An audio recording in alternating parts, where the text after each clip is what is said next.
Hi, I'm Mitch Gallagher. Welcome to the Sweetwater Minute. We have special guests with us today. This is Cindy Blackman-Santana and Carlos Santana joining us from Hawaii. Hi. Hi. Glad to have you guys here. We appreciate you taking time to sit down and talk with us. Thank you. Thank you. We're glad to be here. Well, we're like I said, we're so honored to have you here, and I'm so excited because, Cindy, you have a new album coming out September 18th, Give the Drummer Some, and I've been listening to it, and it's really great.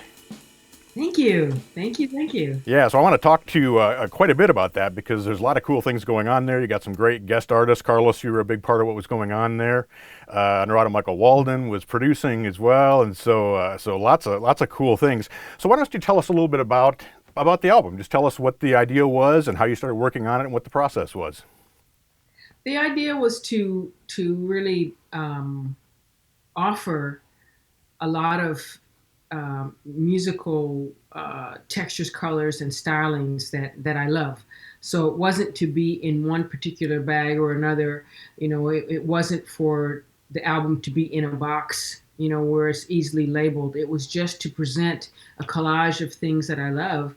And as it turned out, it's very revealing because I love guitar. And so there's a lot of guitar on it, and I mean, incredible guitar players. Carlos is playing amazingly on it all through the record, the instrumentals and the vocals.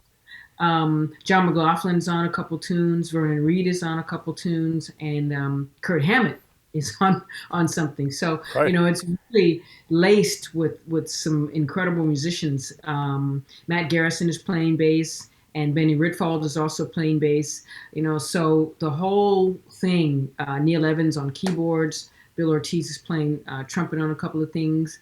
You know, so it's really a presentation of not only incredible musicianship, but heart, soul, compassion, passion, and feeling.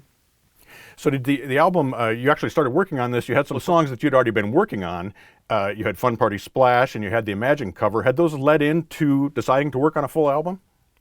No, those came after deciding to Oh, work on the album, because first I started with the instrumental stuff, you know, and I actually, the very first session that I did was just Matt Garrison on bass and myself on drums. We were just finding some ideas and feeling some things out. And then Carlos came in. So that was the first trio that was formed. And then we built from there, you know, with having a session with Vernon Reid, Benny Ritfald, Neil Evans, and myself, and then adding Carlos to that mix. You know, so we built it from there. And then the heavier vocal things, like the things with Narda, came after all of that stuff. okay. All right.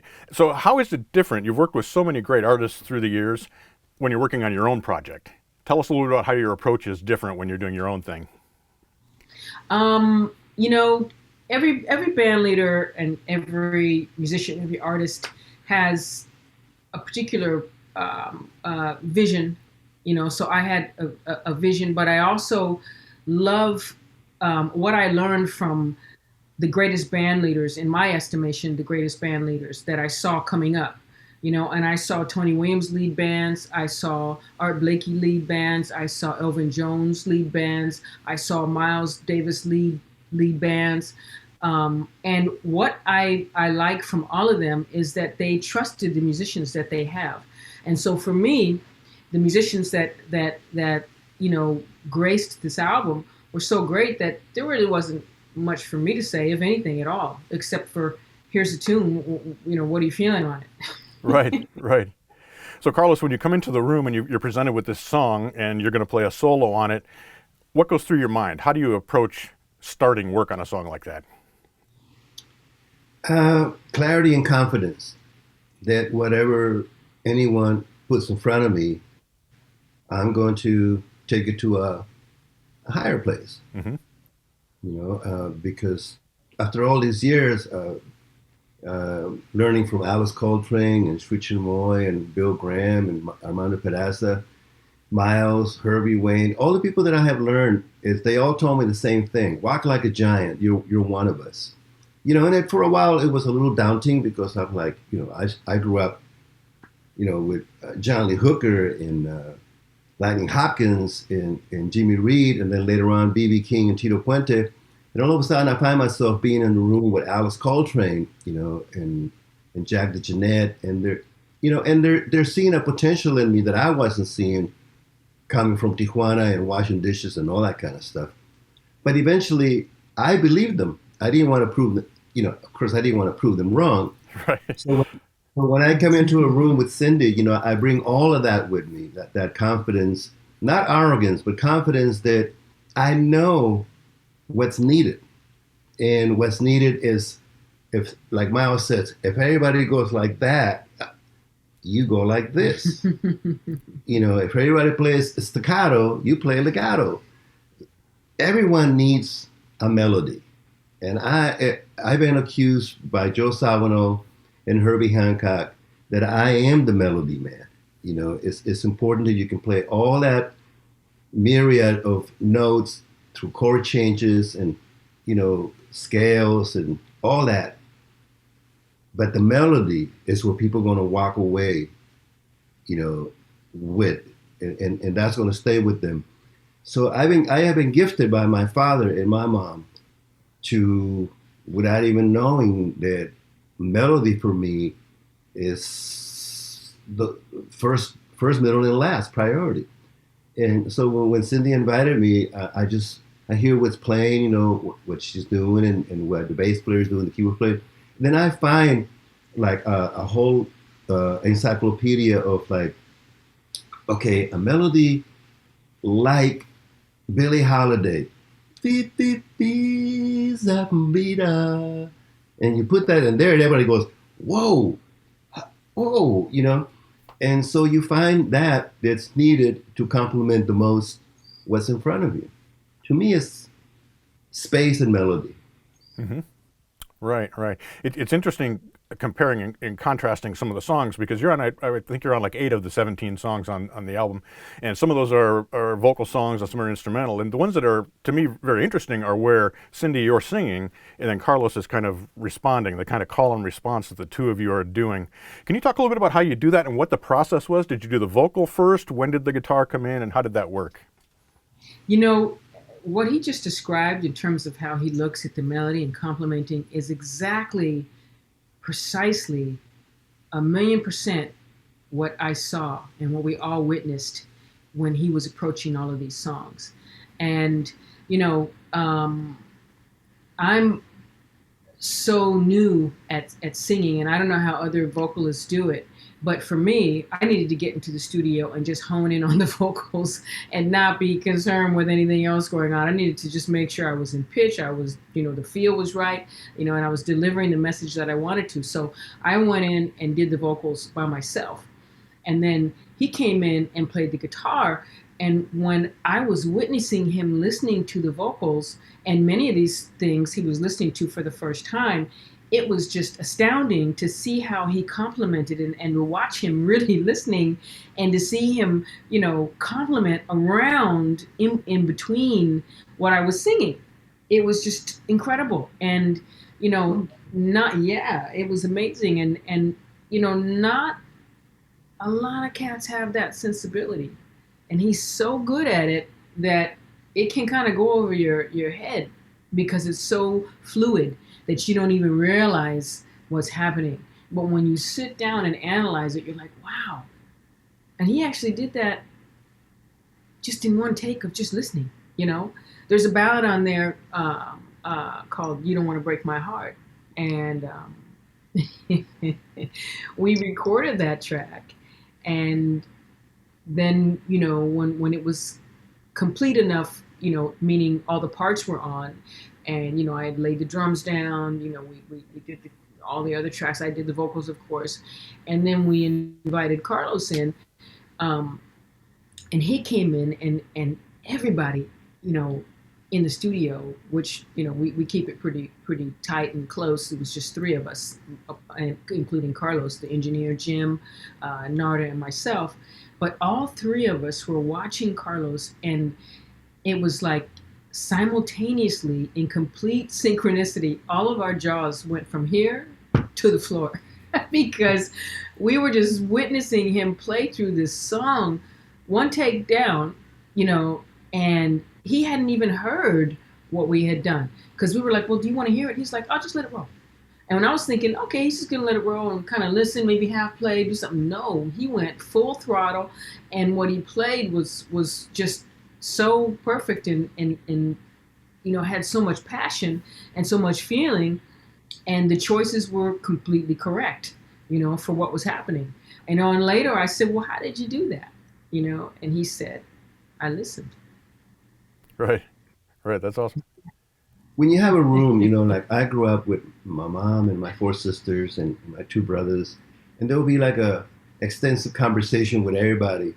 And I'm looking at my dad because he would just go, yeah, kind of like Monk or Wayne, people who don't say that much or train a whole bus be full of musicians discussing this and that, and all of a sudden, Coltrane or Monk or Miles, when they say what they say, they summarize everything that happened in 2, 3 words. And I was like, man, And my father would be almost like a groan, like, and I was like, whoa, he just encapsulate. So the reason I say that is because that's the first thing I heard when she played that song. I was like, do do do do do down, down. Okay. And I started with that, and at the same time, I feel very honored and to be growing and learning from Cindy and the people that she brings, learning from John McLaughlin since day one, since Lugs with Tony Williams and Khalid Yassin, Larry Young, since the first day I saw them, and also with Vernon Reid and Kirk Hammett. I'm a big fan of other musicians who express themselves so brilliantly, effortlessly, that I become, again, a 7-year-old, 12-year-old child that is like a sponge. I want to know, how did John did this?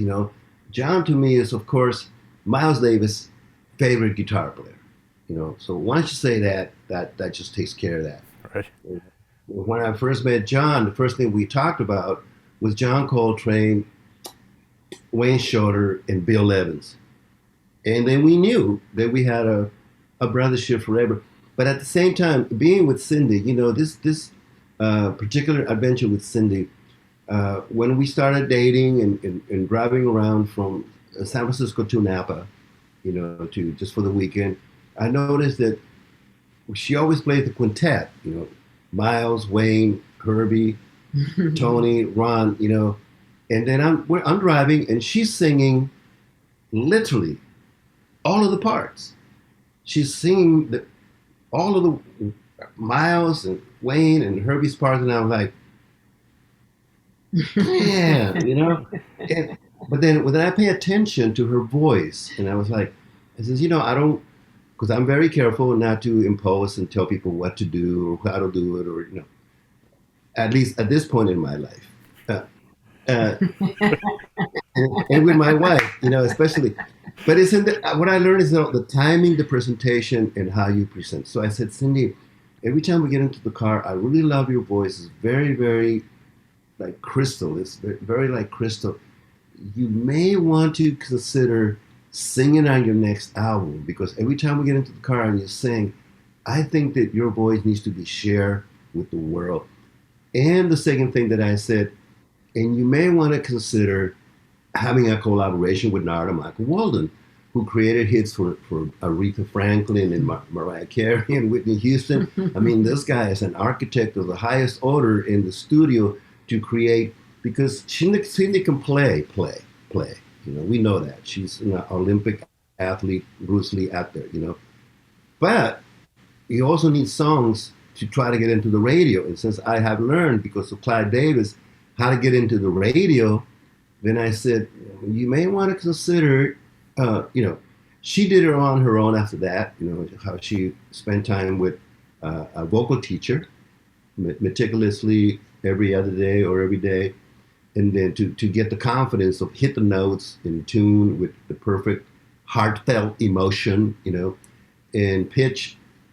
But then when her and Narda got together and I came in, I was like, oh, these two architects went to work and created such a beautiful garden that to me it's a delightful thing to share with the world Cindy's garden. That's Right. what it. Right. Right. That's awesome. That's awesome. Speaking of Narda, of course, he's also a virtuosic drummer himself. So I'm curious how the two of you relate from a drum standpoint when you're laying down the tracks. Very well, because I know what I want to play on the track. You know, um, some of the tracks, like for instance, I Need a Drummer. I came up with a groove, and I just tape recorded the groove, and I sent it to him, and I said I want to build a song around this groove, and he was like, "Bam, okay, let's do it." So we communicate very well because he understands me, and I understand him. And there's no kind of competition. I have complete respect for him because he's a drummer who I love. I respect him as a producer. So we it's very seamless. For me, working with Narda, and he's such a very open and aware and in tune guy. He listens to you. He listens to what you say. He listens to what you do. So for playing a track, it's like that. For the collaboration of the writing that we did together, it's like that. And he's so funny. Earlier on, you mentioned "Fun Party Splash," which was the very first song that we not only released, but it was the first song that he and I wrote together. And so in coming up with that song, we were in the studio, he and I, and he said, "Well, what do you think of when you think about just, having a good time and enjoying yourself? What do you think of?" And I was like, "Oh, okay." I started thinking of things. He said, "Just write stuff down." He said, "It can be gibberish, anything, just write it down, write it down." So I started writing stuff down, and he said, "Okay, now just pick words out of that, just pick stuff and write about it." So that's what I did. So he's very good at directing you to find your own path, um, and inspiring you to have the confidence to go there. Right, right. It's quite an eclectic album because you've got everything from pretty heavy rock of Evolution Revolution. You've got the more pop side of things, Fun Party Splash. You've got almost a heavy fusion thing with We Came to Play, that style. You've got the drum track, Mother Earth. Is your Mm-hmm. approach different when you're working in these different styles for both of you? Because you're both working in these different styles on the album. For me, I go by what I learned from two people, and one is Jackie McLean. When I was playing in his band, and this is very early on in my career, but playing in his band, uh, he said, "Anytime you're playing with me, play the music as if it's your own, which means own everything that you do. So whether it's my own stuff, whether it's someone else's stuff, whether it's this genre or that genre, I own every space, every note that I play. I own it, you know. And what I learned in the studio from Ron Carter was we were in studio, and all young cats. We were all like 20, and we had this master bass player, Ron Carter, and he said to us in the group, he was like, every situation needs something different. So give every situation what it needs. So I approach the music, a lot from those two perspectives of owning it and also giving each situation what it needs to deliver the message that it needs to deliver. If, for instance, playing with Lenny Kravitz, if it made his music shine with me playing a groove for 15 minutes and playing the heck out of that groove, and adding some sparks here and there, okay, I'm going to give that music what it needs, or else I'm just going to say, you know what, I don't feel like doing that. I don't feel like playing that gig. But otherwise, I'm going to give it what it needs, And so with each song, I gave the song what I felt it needed. And when it's my band, I can say whatever I want to in the song. Right. You know, there's a funny thing about Miles Davis. He was talking about a particular person, and he said a woman that had been married to at the time, and he said, you know why I don't like taking orders? He said, you know why I got my own band? is because I don't like taking orders. So shut up. So in my band, I'm able to freely express as I feel the music needs, and I feel like I'm musician enough to do it tastefully, but yet do it to a degree and to degrees that also satisfy me creatively. They satisfy me, technically, if that's such a thing, or expressively, rather, is a better word. Um, they satisfy me lyrically. They push the music, and also they allow me to interact with the other players. Right. Carlos, how about you? When you're working in the different genres, whether it's more a pop kind of a thing or more of a jazz or more of a blues kind of thing, do you take a different approach or is it always the same? I take the approach of being like a bird. You know, when I'm asked to be in a situation where I'm playing a song that's already got vocals and keyboards and horn arrangements and this and that, and so I become like a hawk that lives in Manhattan. I got to know how to navigate through all the buildings, and not crash. When I play, like one of my favorite songs is called Black Pearl in Cindy's album. I'm free, like I'm free to. There's no buildings. So I'm free like those birds here in Kauai. You can just spread your wings. You don't even have to flap. You just take off. And so, so that's how I look at things. I don't look at things from the point of blues or jazz or classical or reggae. At this point in my life, I look at it like I'm a bird. And whatever gets in front of me, I'm going to seriously soar and navigate and take the aerial view. This is what happened in Woodstock. We brought collective consciousness commonality, So John Coltrane and Love Supreme, Soul Sacrifice, Oye Como Va, it's like, can you play your music in such a way that it steps outside of time now, like Michael Jackson, or like James Brown. You're not dealing with time anymore. You're dealing with now and immortality, And some people might roll their eyes, but it's okay. You're supposed to roll your eyes, because it's fun to dive into the unknown and unpredictability, even though it's a simple song, So for me, again, I love the innocence of discovering whatever gets in front of me. I don't look at it like jazz changes or blues this or reggae that. That stuff doesn't enter my sphere no more. I'm more like a frequency, sound vibration that is assigned and designed to just elevate what gets in front of me to a point where people cry, laugh, they get chills, and they say, man. And then when I finish, most of the time people say, damn. And I go, how did it sound?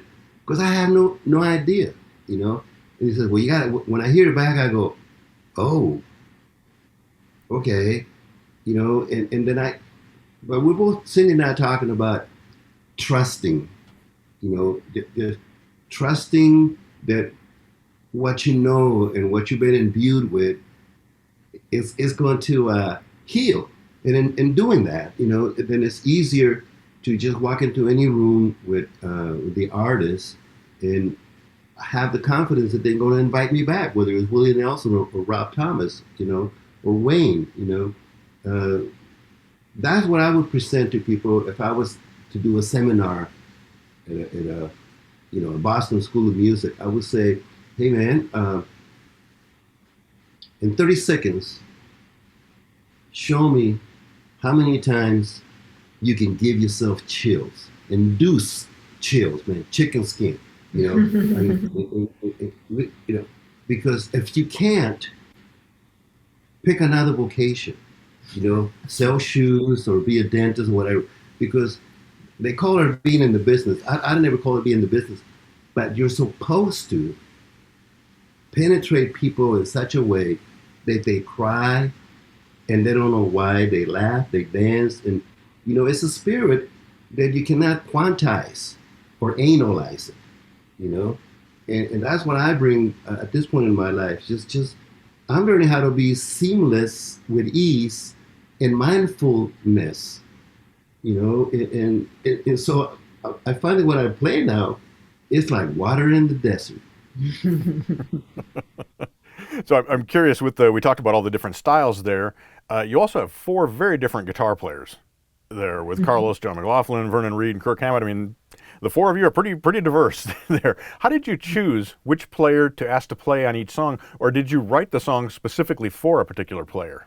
Some songs were um, just really self indicative of who they needed. Like there were things that Carlos played on that he had to be on because of that tone, because of his energy, because of his sensibilities, because of his fire, because of the way he listens, you know. And then some songs we created together, like Black Pearl, we just played that one time down. That's Carlos's song, and we played that one time down. You know, um, in choosing Vernon, I've played with Vernon before. We played in Spectrum Road together, Right. and we had talked about him being on my record. When I did another record, um, we had talked about that for a while. So when it came time to do this record, it was a no-brainer. And for instance, Evolution Revolution, we as a band put that track together um, in the studio. We came up with it. So we wrote that together. Um, Vernon and Neil and myself. Um, you know, choosing John McLaughlin is a no-brainer because he is one of my ultimate heroes. One of my favorite bands in the world is Tony Williams' Lifetime, and so that was my first exposure to John McLaughlin on a really microscopic level because I still break down everything on those records, you know, um, to the most minuscule denomination that I can in order to get into the cracks of that, you know. So John is a huge influence on me. I learned so much from listening to the way that he plays with the drummer, the way that he solos, so that was pretty much a no-brainer. And Matt Garrison and I had played some things, and I sent a couple tracks to Matt, and I'm like, you know, I'm kind of leaning towards sending this one to John to see if he'd like to record this with us. What are you thinking? And he chose the same thing that I chose, which the first track that we involved John on was the track that became known as "We Came to Play," which didn't have a title at that time, Mm-hmm. but that was the idea that we were putting together. And it was, pretty much a no brainer because Matt and I were on the exact same page with that being the track to send to John. And John accepted, so he felt the same way. Super Bad, we came up with, Narda and I came up with that track. I recorded, that was another song that I came up with a drum groove and I sent it to Narda, and I was like, this is the groove that I want to build a track around, and that became Super Bad, and that was the offering to John when he reached out to me and said, I want to be on another track on your record, which surprised me very happily. But we sent him that, and he loved it. And Kurt, I've seen him in the Metallica setting, and was just in awe of his energy and his fire, and his passion for what he was doing. And left up to my own devices, I wouldn't have invited Kurt. Not because I don't love him, but because I didn't assume that he would want to be on my record. Right. And Carlos was influential, and a couple of guys in the office, they were like, "Oh no, you should reach out to him and ask him." And I'm like, I don't think he'd want to be on my record. And they was like, you never know until you try. The song is banging, just ask him. And so, I, we put the track down on, on a CD or whatever, and I wrote him a little note and asked him, and the answer came back yes. So I was really thrilled with that. So everybody on there, all these guitar players are just really fantastic uh, musicians. And Carlos is an innovator on guitar. So is John McLaughlin, and Vernon and Kurt are like, innovators in the, they're like the young lion innovators. So it was very easy. Nobody had to twist my arm. Right. There's some very interesting pairings there as well because you put Kirk Hammett and Vernon Reid on the same song together, which is an interesting pairing to put together. And then Carlos, you were on a song with John McLaughlin and also one with Vernon as well. When you structure those songs, do you say, I want you to play here, you to play here? Does one of you do the parts first? Or how do those come together when you're working like that? Well, Carlos was on a song with Vernon, but not with John. Oh, okay. Um, Oops, apologize. I mean, that would be supreme. So let's do that next time because they played together before. Right, yeah, right, right, right. So, my record. All right, that's one Next one up, yeah. yeah, next one. I would be thrilled. I'd just be in guitar heaven. But the idea just comes from the musical side of things, from the energy, from the respect level that everybody has for everyone. Vernon adores Carlos, and he was telling me that Carlos is one of the main reasons that he picked up a guitar, when he first tried to play guitar. And he said, the only reason that I really worked at, going a different direction was because I was just trying not to copy him. He says, but it was so hard. He said, because I love him so much and he influenced me. And he's the reason that I'm playing guitar.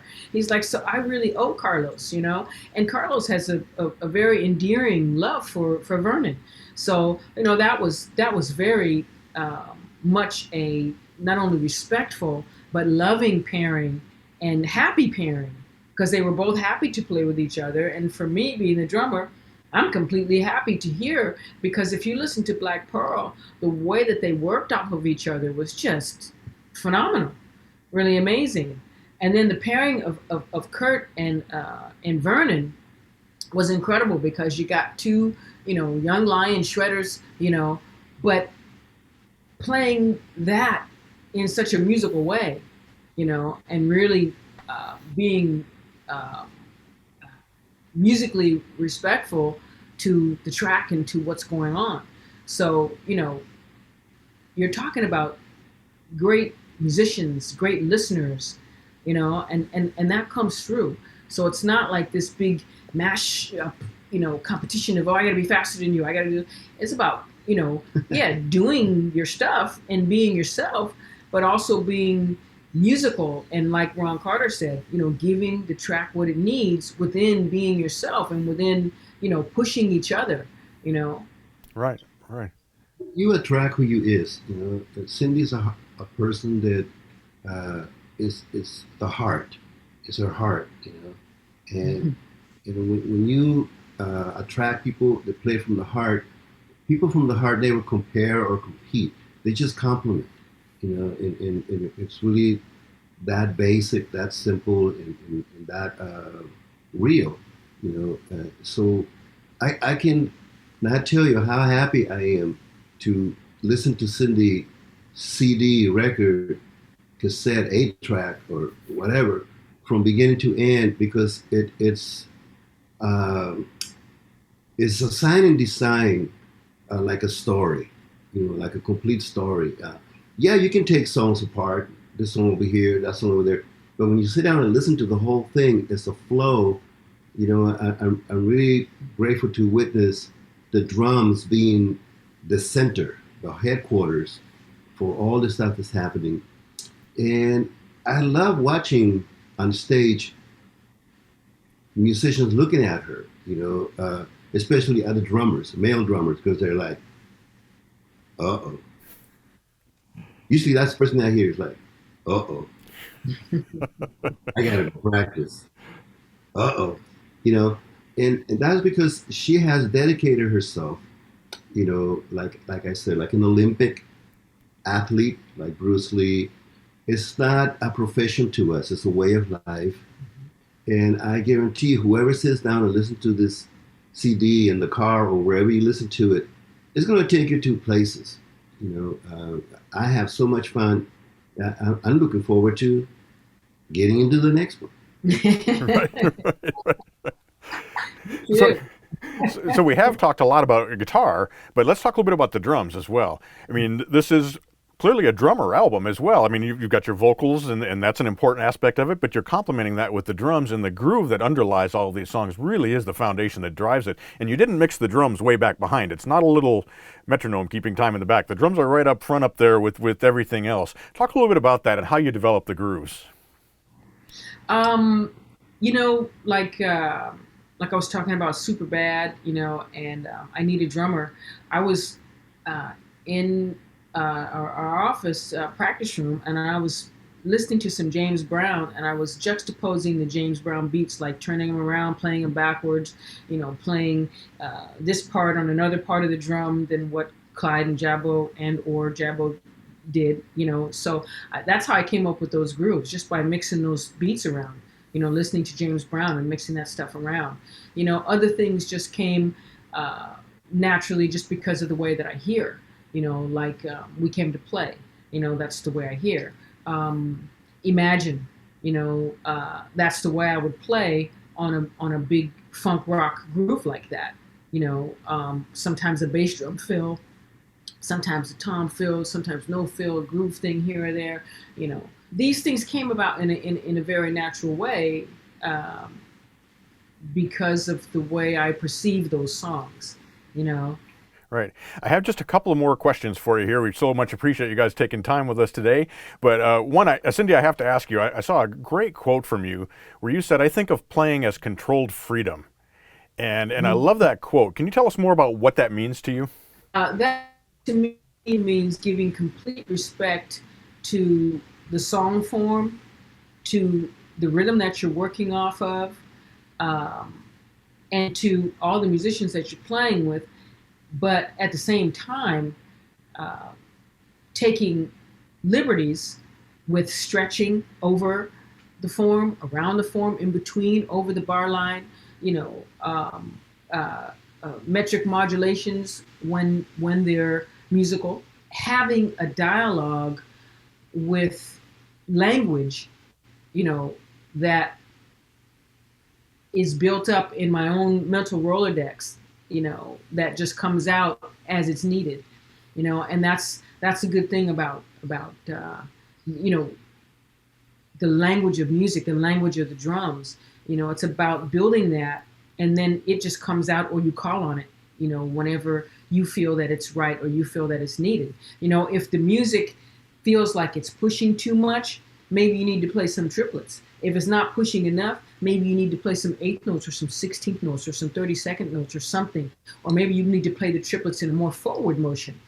So it's about the push and pull and the breath and the breathing of what the music needs. And the more you play a particular music, and the more you play with particular musicians, the more you learn each other, and the more you learn where these push and pulls go. And that's why for me, you know, I like to play in a unit that stays together, because the longer you play together, the more you know each other. And you can do that with playing with somebody for the first time, or playing with somebody for one time. But it's like a relationship. You can grow with somebody. And to me, that's really helpful for propelling the music forward and pushing the music forward. Um, so I like that, and I look at it from that perspective: the push and the pull, the breath, the breathing, and then the vocabulary that you've learned will come in as it's needed, just as in your verbal vocabulary. You're not going to spew out every single word that you know all the time, and sometimes you're going to use a simplistic word. Sometimes you're going to use a word that's a bit more complicated, but you will use what's needed in the situation to get the point across. And to me, that's the same thing. You're creating, like Wayne Shorter said, we were in the studio with Wayne, and he says, "Man, we're making a movie. This is a movie we're creating. We're making a movie." I love that. Right. Because you're adding the elements that are needed and that come spontaneously. Some of them come just spontaneously. Some of them you've thought about, and it's going to work, so it fits and it comes out.